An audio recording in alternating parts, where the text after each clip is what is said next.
तर मंडळी आता थंडी खूप वाढलेली आहे आणि मस्त गरमागरम चमचमीत काहीतरी खावंसं वाटत होतं, पण ते शॉर्टकटही असायला हवं म्हणजे जास्त भांडी पडणार नाही आणि गार पाण्यात काम जास्त करावं लागणार नाही.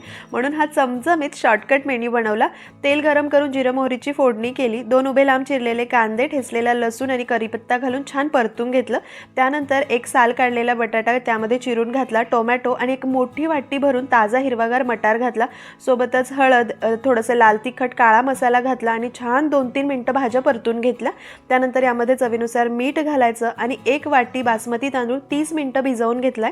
तो भिजलेला तांदूळ पाणी निथळून यामध्ये घालायचं.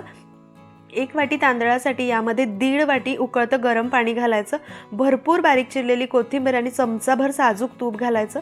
छान एकजीव करून झाकण लावून मध्यम आचेवर 2 शिट्या करून कुकर गार करायचं.